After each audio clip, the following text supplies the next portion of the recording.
सर्व स्पर्धकांना माझा नमस्कार। काय आहे टॉपिक? नदी प्रणाली जी आहे त्यातले घटक काय। म्हणजे एखादी नदी असते, रिव्हर, पर्टिक्युलरली मेन रिव्हर आपण म्हणतो, गंगा म्हणा, यमुना म्हणा, गोदावरी म्हणा, कृष्णा म्हणा, है ना।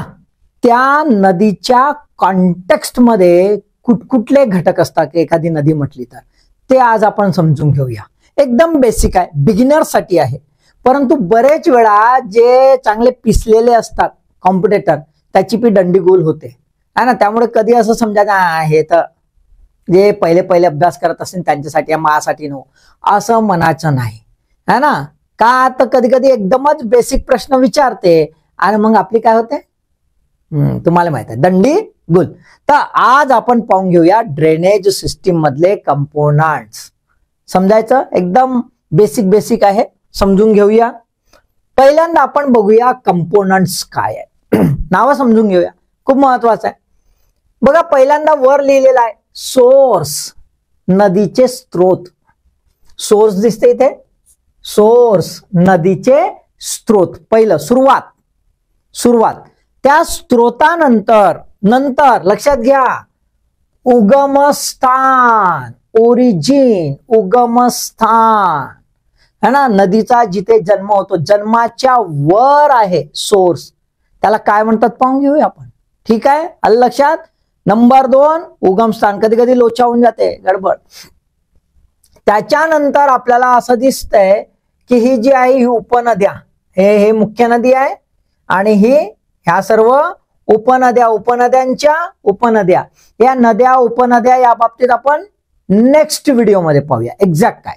इथे आपण फक्त याचे बाकीचे बेसिक एलिमेंट समजून घेऊया। जेव्हा एखादी उपनदी नदीला मिळते त्याला काय म्हणतो आपण? संगम, कॉन्फ्लुएन्स। काय म्हणतो? संगम, कॉन्फ्लुएन्स। ठीक आहे। आता एखादी उपनदी नदीला मिळाली आणि चालली सगळ्या उपनद्या चालल्या आणि शेवटी जिथे नदीचा अंत होतो म्हणजे सागराला जाऊन मिळते त्याला आपण म्हणतो माउथ। जिथे पाणी विड्रॉल करून घेते त्याला आपण म्हणतो माउथ, मुख, नदीचे मुख। हे नदीचं उगमस्थान, हे नदीचं मुख। आता म्हणा तोंडातून पाणी, तसं नाही आहे, मुख इकडे, पाणी तोंडातून फेकते असं समजायचं। ठीक आहे, राईट। आता याच्या पूर्वी मुख जे आहे जिथे पाणी चाललेलंच आहे त्याला लागूनच किंवा तेच जो आहे त्याला काय म्हणतो आपण? डेल्टा, त्रिभुज प्रदेश। आणि या त्रिभुज प्रदेशामध्ये जसं इथे वेगवेगळ्या उपनद्या एकत्र येतात आणि एक मुख्य नदी तयार करतात, तशीच मुख्य नदीपासून वेगवेगळ्या छोट्या नद्या वेगवेगळ्या होऊन समुद्रामध्ये जातात। ज्या वेगवेगळ्या होतात त्यांना काय म्हणतो आपण? वितरिका, डिस्ट्रीब्युटरीज। वितरिका, डिस्ट्रीब्युटरीज, लक्षात। ठीक आहे। आणि मग आपल्याला अजून एक दिसते dot dot dot dot dot dot, पूर्ण नदीला कव्हर केलं हा डॉट आहे, त्याला वॉटरशेड, जलविभाजक। वॉटर पूर्णच नदी आहे म्हणजे मुख्य नदी आणि इतर नद्या, आणि एक मुख्य नदी आणि दुसरी उपनदी किंवा एक उपनदी आणि दुसरी उपनदी यांच्या मधातला एक एरिया आहे, त्याला काय म्हणतो आपण? इंटरफ्ल्यू, अंतराप, इंटरफ्ल्यू, अंतराप। आणि हा dot dot dot dot area काढला आहे ज्याला आपण जलविभाजक किंवा वॉटरशेड म्हणलो, त्याच्यामधला सर्व आतमधला एरिया, सर्वच आतमधला याला त्याला आपण म्हणतो ड्रेनेज बेसिन, जलनिस्सारण क्षेत्र किंवा खोरे, त्याला आपण रिव्हर बेसिन, नदी खोरे सुद्धा म्हणतो। क्लिअर? नाव लक्षात आले? काय कुठं कधी खून मारून ठेवली का हो म्हणून विचारलं तर मोठा प्रॉब्लेम येते आणि बरेच वेळा असा सोपा प्रश्न दंडीगुल करते। ठीक आहे। आता याला बेसिक जे आहेत टर्मिनॉलॉजी है ना, ती शब्दावली आपण थोडक्यात समजून घेऊया। पहिल्यांदा बघूया आपण ओरिजिन ऑफ रिव्हर। पहिल्यांदा काय बघूया? ओरिजिन ऑफ रिव्हर, नदीची सुरुवात। नदीची म्हणजे जी मोठी नदी असेल जिला आपण नामाधीन केलेला आहे, नाव आहे, नाव, गाव, वस्तू, प्राणी माहित आहे, त्याचा उगम इथं होतो वगैरे, जसं गंगेचा उगम गंगोत्रीमध्ये होतो असं वगैरे जे होतं त्याला आपण म्हणतो उगम। जिथे घोषणा केल्या जाते की इथे ह्या नदीचा उगम आहे ना. नदीची सुरुवात होणारा बिंदू, point from where the river is originated, ही तलावामधूनही होऊ शकते. एखादा तलाव आहे त्यातला पाण्याचा निचरा होत आहे म्हणून. दलदलीचा एखादा प्रदेश असेल त्यातून झरणे सुटलेले आहेत. एखादा झरा असेल, तुम्ही जर बघितला तर नर्मदेला असा झऱ्यापासून सुरुवात झालेली आहे. बियास रिव्हर हे बघाल तसं मंदिर आहे ना रोहतांगला, त्याच्यातून अशी छोटीशी एकदम पाणी निघत राहते. त्यातून म्हटलंय बाबा इथं बियासचा उगम आहे ना. वितळणारा एखादा हिमोड, गंगोत्री जसा आहे. मेल्टिंग ग्लेशियर्स, ग्लेशियरच्या जिथे जीभ आहे, टंग आहे, तिथून खाली पाणी जिथे जिथे झिरपत आहे तिथूनही आपल्याला काय दिसते, नदीची सुरुवात झालेली दिसते. It's called as a origin of river. पण प्रत्यक्षात नदी तिथूनच उगम पावलेली असं नाही, पर्टिक्युलरली मोठी नदी. तर मोठ्या नदीला खूप सारे छोटे छोटे नाले, ओढे, छोट्या नद्या ह्या एकत्र येऊन मिळतात आणि मोठ्या प्रमाणात पाण्याचा स्रोत तयार होतो. तर जे येऊन मिळतात ते त्या उगमाच्याही वर आहेत. ते उगमाच्याही म्हणजे असा जर इथे उगम असेल ना, त्याच्यावरूनच येत आहेत, कुठून तरी एकत्रित येतात. खूप सारे सोर्स, झरणा है ना, किंवा ग्लेशियरचं पाणी म्हणा, किंवा एखाद्या छोट्या नद्या म्हणा, त्या एकत्र येऊन एक मोठा स्रोत तयार करतात. त्याला आपण म्हणतो head stream. That is the source, that is a source, स्त्रोत, हेड स्ट्रीम. शीर्ष प्रवाह आहे हा, काय म्हणाय, शीर्ष प्रवाह आहे. जसं उदाहरणार्थ गंगा नदी आहे. गंगा नदीचे स्त्रोत इतर नद्या आहे. स्त्रोत उपनद्या नाही, स्त्रोत. Head streams and tributaries both are different. जेव्हा नदी आपलं स्वरूप घेते आणि त्यानंतर ज्या नद्या जुळतात त्याला उपनद्या, ट्रिब्युटरीज. आणि नदी आपलं स्वरूप घेण्याच्या पूर्वी ज्या नद्या जुळतात त्यांना आपण काय म्हणतो, हेड स्ट्रीम, शीर्ष प्रवाह. Getting the point. तर गंगेचे शीर्ष प्रवाह कधी कधी विचारू शकतात, लक्षात घ्या. गंगेचे शीर्ष प्रवाह जे नामाधीन आहेत, नाव आहे ज्यांना, ते आहे अलकनंदा, भागीरथी. हे मुख्य आहेत. ह्या दोन मुख्य नद्या आहेत ज्या गंगेचे हेड स्ट्रीम्स आहेत. दुसरे आहे धौली गंगा, पिंडर, मंदाकिनी.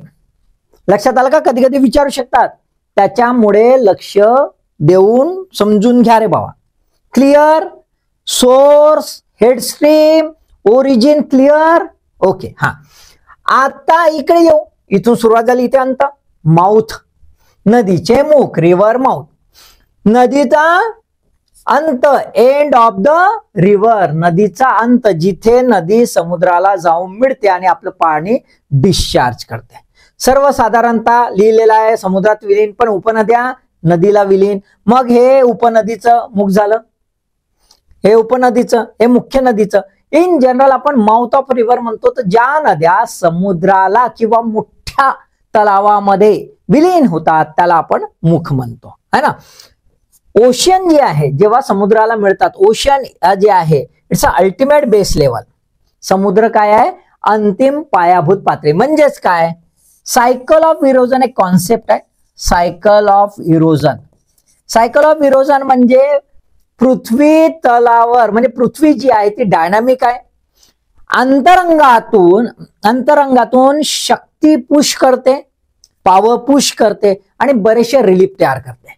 म्हणजे अशी जर पृथ्वी असली तर आतमधून पुश करते आणि असा रिलीफ तयार करते. परंतु पृथ्वी काय आहे, बॅलन्स करते. हे जे वर आलं त्याच्यात एक्सटर्नल फोर्सेस, वारा, पाऊस वगैरे जे आहे ते काय करतं, याचं क्षरण करतं. क्षरण करतं आणि याला लेवलमध्ये आणायचा प्रयत्न करते. ही जी लेवलिंग आहे, याची लेवलिंग, ही लेवल कोणती आहे प्रत्यक्षात पाहिली तर बेस लेवल जर आपण बघितली तर ती ओशियन जी आहे, समुद्र जी आहे, समुद्र सपाटी, समुद्राची पातळी जी आहे ती अल्टिमेट बेस लेवल आहे. आणि त्याच्यामध्ये सर्वात महत्वाची भूमिका, क्षरणामध्ये महत्वाची भूमिका जी आहे ती नदी निभवत असते. बरोबर आहे, रिव्हर जी आहे ती निभवत असते आणि त्याला आपण म्हणतो सायकल ऑफ इरोजन. या सायकल ऑफ इरोजनचं खनन, क्षरण जे आहे, खनन कार्य कुठपर्यंत चालेल? ह्या सी लेवल पर्यंत. म्हणून ओशन जे आहे, समुद्र जे आहे, ओशन जे आहे, it's considered as a ultimate base level, पायाभूत पातळी. आता नद्यांची क्षरणाची ही अंतिम पातळी मानल्या जाते. याच्यानंतर ते क्षरण करत नाही, इथे काय करतात? आतमध्ये डिपॉझिशन करतात. गाळाची जमीन साचवण, मग इथे काय तयार होतं? त्रिभुज प्रदेश तयार होता, डेल्टा. डेल्टाच्या बाबतीत आपण डिटेल पाहूया नंतर, कारण खूप मोठं काम आहे ते. डेल्टा म्हणजे एक खूप साऱ्या गोष्टी समजून घ्यायच्या. ठीक आहे, आता याच्यानंतर बघूया ट्रिब्युटरी आणि डिस्ट्रीब्युटरी. ट्रिब्युटरी म्हणजे मुख्य नदीस मिळणाऱ्या, मुख्य नदीच्या प्रवाहास मिळणाऱ्या सर्वच नद्यांना उपनद्या म्हणतात. मग त्या उपनद्यांना मिळणाऱ्या इतर नद्या त्या उपनद्या. ठीक आहे, तर मुख्य नदी ज्या मिळतात, स्वतः जाऊन मिळतात, त्याला उपनद्या म्हणूया, ट्रिब्युटरी आपण म्हणूया. कोणास? मोठ्या नदीस. काय होतं याच्याने? पाण्याचं आकारमान, volume of water is increase, पाण्याच्या आकारमानात वृद्धी होते. अशा नद्या ज्या मुख्य नदीस मिळतात आणि त्यांच्यामुळे पाण्याच्या आकारमानात वृद्धी होते, त्यांना काय म्हणू आपण? उपनद्या. लक्षात ठेवायच्या दोन गोष्टी आहेत. 2 elements are essential for becoming a tributary, उपनदी बनण्यासाठी. क्लिअर? ठीक आहे. त्याच्यानंतर संगम म्हणजे जिथे नदी मिळते सांगितलेलं आहे, काही हे नाही. वितरिका, मुख्य नदीपासून ज्या शाखा निर्माण होतात, branching of from the main river, branching of from the main river, मुख्य नदीपासून ज्या शाखा निर्माण होतात त्याला आपण काय म्हणतो? डिस्ट्रीब्युटरीज. पण दुसरी कंडिशन, जशी इथे 2 कंडिशन आहे, दुसरी कंडिशन आहे की decrease in the volume of water, decrease in the volume of water. आता ट्रिब्युटरी मध्ये खास गोष्ट आहे की त्या मुख्य नदीस मिळतात, त्या मुख्य नदीस मिळतात. इथे बघायचं आहे तर एकदा त्या विलग झाल्या तर त्या कधीही एकमेकास भेटत नाही, never met to each other, distribute करतात, म्हणून पाण्याची घट होते. सामान्यतः त्रिभुज प्रदेशातच ह्या आढळतात, commonly found in the delta region. त्या काय तयार करतात? What is the role, what is the contribution of this distributaries? गाळांचे पंखे आणि शंकू निर्मितीमध्ये त्यांची महत्वपूर्ण भूमिका पार पाडतात. Important in the alluvial fans and cones formation. Clear? आणि त्याच्यामुळे त्रिभुज प्रदेश तयार होताना आपल्याला दिसून येतो. क्लिअर? ओके, ठीक आहे. त्याच्यानंतर बघूया आपण रिव्हर बेसिन. थोडा कॉन्सेप्च्युअल आहे, समजून घ्यायचा प्रयत्न करायचा आणि मग वॉटरशेड समजून सांगणार, जाणून बुजून त्याला नंतर घेतलंय. ठीक आहे. रिव्हर बेसिन हा पूर्ण डॉट डॉट डॉटच्या आतमधला एरिया, डॉट डॉट नाही, डॉट डॉट नाही, डॉट डॉटच्या आतमधला जो एरिया आहे त्याला आपण म्हणतो रिव्हर बेसिन. हा डॉट डॉटचा जो एरिया आहे हा मुख्य नदी आणि त्याच्याकडे आणून देणाऱ्या सर्व, पाणी आणून देणाऱ्या सर्व उपनद्या, उपनद्या, उपनद्या, जेवढं काय असेल, पाऊस पडला, सगळं जेवढं संपूर्ण पाणी, पूर्ण एका मुख्य नदीचं संपूर्ण पाणी जे एकत्रित येतं, एका क्षेत्रातील सर्व पाणी, लक्षात घ्या, एकत्रित येतं मुख्य नदीमध्ये, त्याला आपण रिव्हर बेसिन, नदीचे खोरे, नदी खोरे असं म्हणतो. याच्यामध्ये मुख्य नदी असणार, त्यातलं पाणी, सर्व उपनद्यांचं,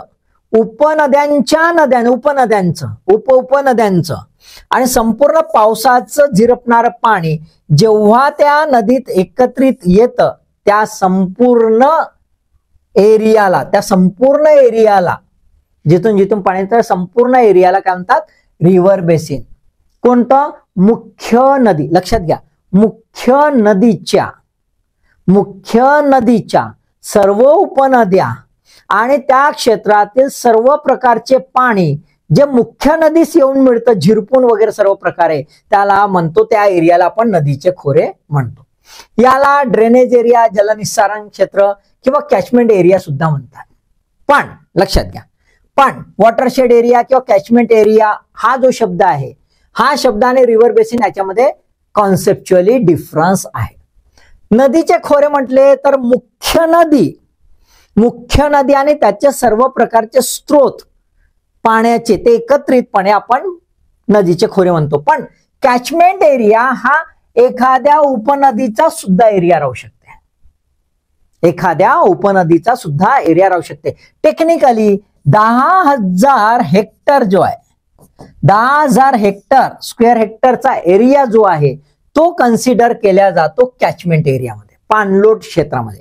त्यामुळे एखादा गाव असेल, एखादा छोटा ओढा असेल ज्याच्यामध्ये त्याचं क्षेत्रफळ एवढ्या या आतमध्ये असेल, त्याला आपण इन जनरल पाणलोट क्षेत्र म्हणतो. आणि म्हणून आपल्याकडे आहे पाणलोट क्षेत्र विकास कार्यक्रम, कॅचमेंट एरिया डेव्हलपमेंट प्रोग्राम है ना. कॅचमेंट एरिया डेव्हलपमेंट प्रोग्राम आहे तो याच्यावर राबवला जातो. नदीचे खोरे हा विस्तृत आहे. नदी खोरे म्हणजे त्याचा विकासात्मक जी प्रणाली आहे ती मेगा लेवलवर आहे आणि ही जी आहे मायक्रो लेवलवर आपल्याला कॅचमेंट एरिया दिसून येतो. क्लिअर. याच्यानंतर वॉटरशेड म्हणजे जे डॉट डॉट दाखवले आणि म्हटलं त्याच्या आतमधला संपूर्ण एरिया जो संपूर्ण प्रकारचे पाणी मुख्य नदीस आणून देतो त्याला आपण काय म्हटलं, रिव्हर बेसिन म्हटलेला आहे. बरोबर आहे. तर जो डॉट डॉट एरिया जो पॉइंट आहे डॉट डॉट एरिया तो आहे वॉटर डिवाइड, जलविभाजक. जलविभाजक म्हणजे काय तर तो हे मुख्य नदी आणि इकडे दुसरी मुख्य नदी असेल पहाडाच्या त्या बाजूला, तिकडच्या साईडला. आता पहाडाचा ह्या रिज आहेत, हे उंचकडे आहेत, हे सगळे उंचकडे आहेत. हा असा भाग आहे, असा असा असा असा पकडा, असा भाग आहे. इथलं पाणी पूर्ण इकडे येईल आणि तिकडचं पाणी पूर्ण तिकडे जाईल. तर ज्या डॉटेड पासून पाणी त्या नदीत मिळतं सर्व प्रकारचं, त्या डॉटला, ज्या पॉइंट्सला, त्या संपूर्ण प्रकारच्या रिजेसला, उंचवट्याला आपण काय म्हणतो, वॉटर डिवाइड जलविभाजक. वॉटर डिवाइड जलविभाजक. त्याला पाणलोट, drainage divide, watershed, water parting, विभाजक, डिवाइड, डोंगर माथा, कडा, रिच लाईन, अपवाह क्षेत्र असं वेगवेगळं नावं आपण वापरतो. लक्षात आलंय का. तर watershed determine the boundary of a river basin और कॅचमेंट एरिया. वॉटर डिवाइड और वॉटरशेड है ना, वॉटर डिवाइड और watershed determine the area of a river basin और catchment area. Clear. Okay right. एकाच प्रदेशातील, लक्षात घ्या आता, एकाच प्रदेशातील उगम पावणाऱ्या, प्रदेश एकच आहे, हिमालय पकडा उदाहरणार्थ, हिमालयामध्ये आपल्याला काय दिसतंय, गंगा आहे, यमुना आहे, सिंधू नदी आहे, ब्रह्मपुत्रा नदी आहे, आपल्याला आजूबाजूच्या एरियामध्ये उगम पावलेल्या दिसतात.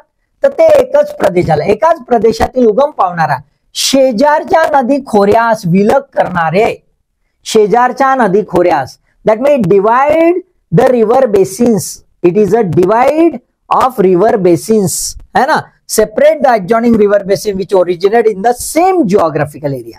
नाही तर तुम्ही म्हणाल सर वॉटर डिवाइड गंगेचं आणि गोदावरीचं असं करता येईल का, एक क्षेत्र झालं का, नाही. एक क्षेत्र, आता हिमालय हा एक क्षेत्र झाला, त्यात आम्ही गंगा आणि यमुना, गंगा आणि सिंधू, आलं की नाही लक्षात. एकाच क्षेत्रातील, हे लक्षात घ्या, खूप महत्वाचं आहे, जिओग्राफिकल एरिया है ना. उंच प्रदेश हा area, that is a mountain range ridge. कारण की इकडचं पावसाचं पाणी इकडे आणेल, तिकडचं पावसाचं पाणी तिकडे नेईल, इकडच्या उपनद्यांचं पाणी इकडे आणेल, तिकडच्या उपनद्यांचं पाणी तिकडे नेईल. Okay, getting the point. That is called as a water divide. आता आपण बघितलं तर इंटरफ्यू हा टर्मिनॉलॉजी, अंतराप. तर आपल्याला दिसतंय की हे मुख्य नदी जी आहे, मुख्य नद्याच्या खोऱ्याला डिवाइड करणारा वॉटरशेड, वॉटर डिवाइड. परंतु दोन नद्या, मुख्य नद्यांच्या आतमधल्या दोन उपनद्या किंवा मुख्य नदी आणि उपनदी, दोन उपनद्या किंवा मुख्य नदी आणि उपनदी किंवा कोणत्याही दोन अशा नद्या ज्या रिव्हर बेसिनच्या आतमध्ये, दोन अशा कोणत्याही नद्या आजूबाजूच्या, लक्षात घ्या, नाही तर म्हणा हे आणि हे, दोन लगतच्या कोणत्याही एका रिव्हर बेसिन मधील, एका नदीच्या खोऱ्यातील नद्यांमधला उंच कडा जो असतो, उंच कडा असतो, पण तो यांच्यापेक्षा उंच नसतो, छोटा असतो, उंच कडा असतो. त्या उंच कड्यास आपण म्हणतो इंटरफ्ल्यू, अंतराप. हा काय करतो, या नदीचं आणि या नदीच्या पाण्याला डिवाइड करतो. हा छोटा आहे, वॉटर डिवाइड पेक्षा छोटा आहे. आलं. एका नदी खोऱ्यातील, लक्षात घ्या, एकाच नदी खोऱ्यातील दोन लगतच्या ऍडजॉइनिंग नद्यांचा विलग करणारा उंच भाग, high ridge, is called as a interfluve. Clear? लक्षात आलं? छोटे छोटे टर्मिनॉलॉजी आहे, पण महत्वाचे आहे, समजून घेणं आवश्यक आहे. अभ्यास करताना कॉन्सेप्ट टर्मिनॉलॉजी पक्की केली तर रिझल्ट पक्का. लक्षात आलंय? अभ्यास करता, अभ्यासासाठी ऑल द बेस्ट.